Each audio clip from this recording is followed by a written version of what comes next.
the number of hydrogens. That's what the pH scale is measuring. And I kind of drew a very, very simplified one on the board because it's difficult to put into words, but it makes a lot more sense when you can actually visualize it.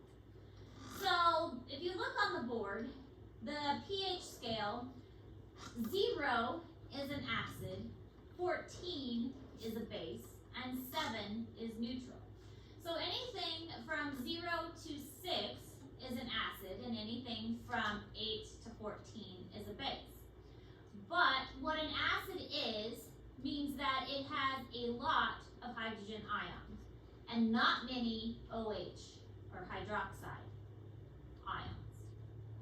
And what a base is there are not many hydrogen ions and there are a lot of hydroxide ions.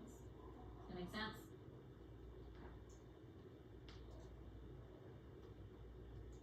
Because it's a pH scale is measuring how many hydrogens are present. But it's kind of fun because it says it's measuring how many hydrogens, and if there's a lot of hydrogens, I don't know why they would name that, like label that one 0. There's a lot of hydrogens, and we're measuring them. Why can't you make that 14? Makes more sense to me, silly scientists. So the lower the number, the more hydrogen? Yes, the lower the number, the more hydrogens. The higher the number, the less hydrogens. Why do they do that?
So this pH scale, it's actually flip-flopped than what I wrote on the board. So this is acid down here and this is base up here.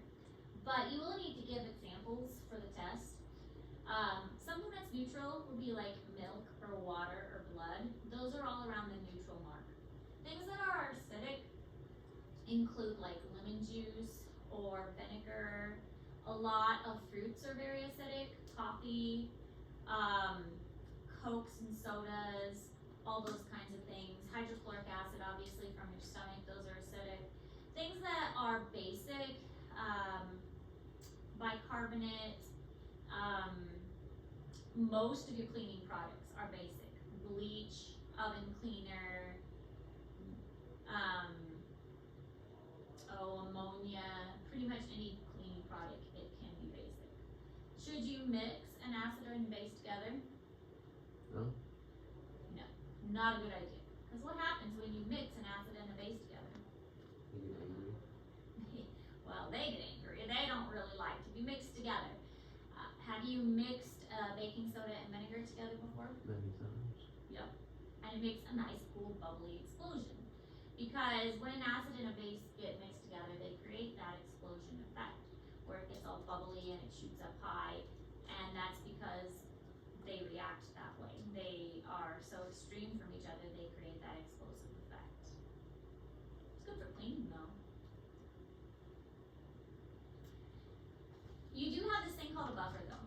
A buffer is a set of chemicals that can keep the pH of a solution stable by alternately donating and accepting ions that contribute to the pH. So this is important as a way to maintain our body's homeostasis. We'll say that on the next slide. But usually a buffer is a weak acid or a weak base. It's a around the neutral area. So think of it as like a 4 or 5 acid, or a 8 or a 9 base. It's not very strong, but if you mix it with another stronger acid or base, it's going to help to neutralize it. And the point of that is it makes it so that it is more toward the 7 scale, so that it isn't causing a lot of trouble. The reason this is really important is, like, think of your stomach, for instance. Your stomach has hydrochloric acid in it, and when that hydrochloric acid is in your stomach, we don't want it to come out of our stomach. Our stomach is designed to hold hydrochloric acid, but our intestines are not. Our esophagus is not. If you get acid reflux and that acid from your stomach goes up into your throat, it can damage the lining of your throat, because your throat is not made to be protected from that. So you would take a weak buffer to neutralize that. Or if your stomach is releasing that acid into your small intestines, the first part of your small intestines is called the duodenum. So you release that weak acid, that strong acid into the first part of the duodenum, and you have to have some buffers to neutralize that. If it doesn't, it'll eat away the lining of the small intestines and create an ulcer. Also not a good thing. So the pancreas and the liver and the gallbladder, they all release enzymes and other buffers to help neutralize that hydrochloric acid that's coming from the stomach, so that our digestive tract does not get eaten away by that acid. Buffers are important.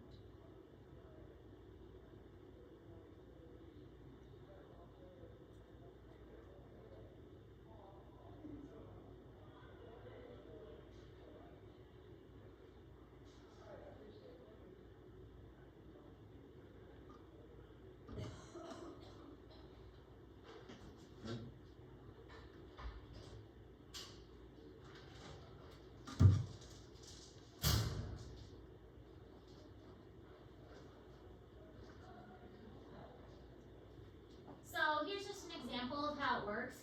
Carbonic acid and bicarbonate together act as a buffer.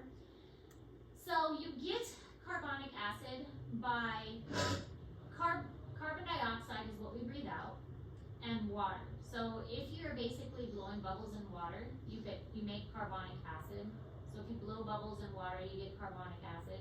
So here's our carbonic acid if we take this down here, and you break down that carbonic acid, and you have carbonic acid plus some hydrogen to make a stronger acid, and then you take that stronger acid, you can eventually add some bicarbonate to that to make it more balanced. So it's kind of a process, but you can neutralize some of that hydrogen ions, which makes it more acidic, with a bicarbonate, which is a base, to make it more neutralized. Now, most biological molecules can function properly only within a narrow range of pH. This is that homeostasis idea. Your enzymes in your body don't like it if they get too acidic or too basic. They like it within a certain range. Most organisms that live in the environment, single-cell bacteria, they only like a certain range. Most organisms on the coral reef, they only like seawater within a certain pH range. If the pH of the seawater gets too acidic or too basic, they're not going to survive. It's all about homeostasis.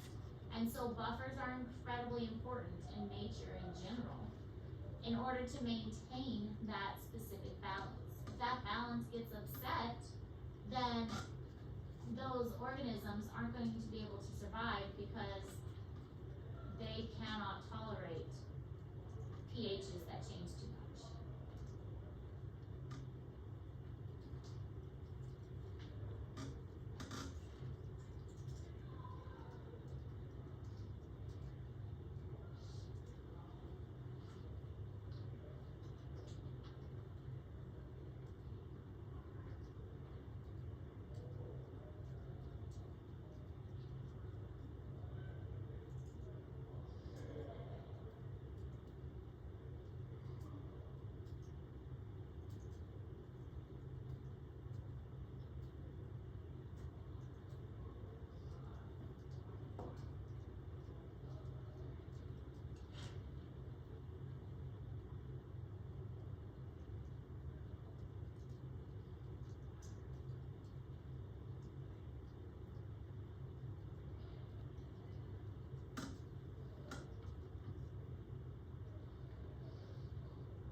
out a piece of paper, we are gonna answer these questions. Some pain relievers are advertised as tri-buffered. What is meant by this statement, and do you think this is an important advantage or just a sales gimmick?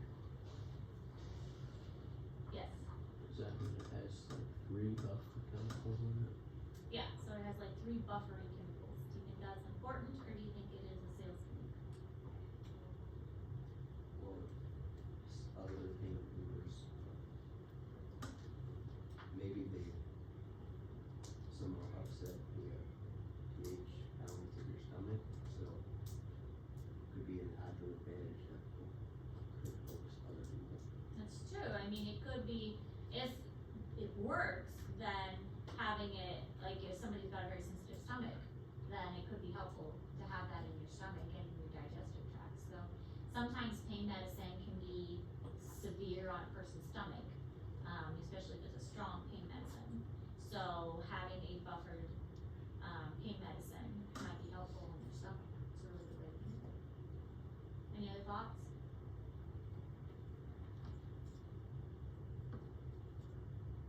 Do you think things can be buffered 3 times? Probably.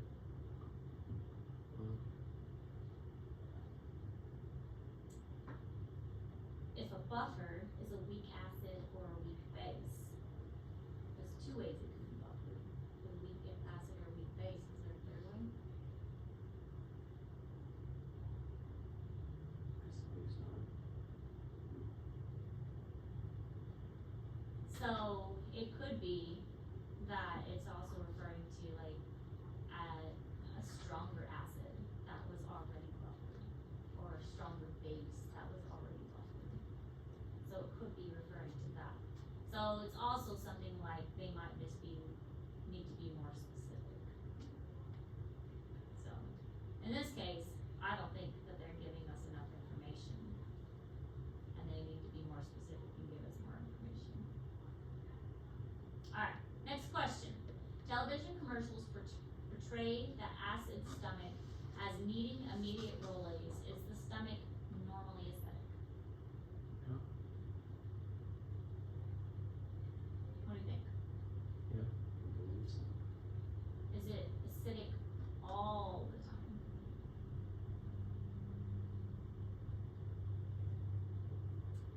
It's supposed to be there. So, most of the time, so Rolaids are an antacid, and they are going to neutralize the stomach if the acid gets too severe. But do you take antacids before a meal or after a meal? Usually. You guys don't take antacids. Because you're young and healthy and not old like us. Most people, if they take an antacid, they take it after a meal. Because normally, your stomach doesn't produce acid until after you eat. So there's usually not a lot of acid in your stomach until you eat. And then your stomach produces the acid. Because your stomach doesn't need acid in there until you're eating something. So if you don't, that's also why they tell you not to eat before surgery, because they make sure your stomach is empty. Your stomach isn't going to produce acid unless you give it something to produce the acid for. So yeah, you'll take a Rolaid after you eat because it will neutralize that acid, but only if there's something already in there for it. So that's kind of a trick question. Alright, that's all the notes for this unit. This unit, but there will be more. You have a study guide in Google Classroom to help you prepare for your test, which will be on Tuesday. You have a water lab and an element presentation. The element practice is already done, so you can ignore that middle one. You guys have already turned in the element practice, so you can ignore that. But the water lab and the element presentation, those are both due on Friday. So we will have a work day tomorrow to focus on both of those. And presentations on Friday. Questions? If you need help with anything, let me know. That's what I'm here for. I'm here to help. Also be annoying sometimes. Also be loud. Consider tasking. No, we have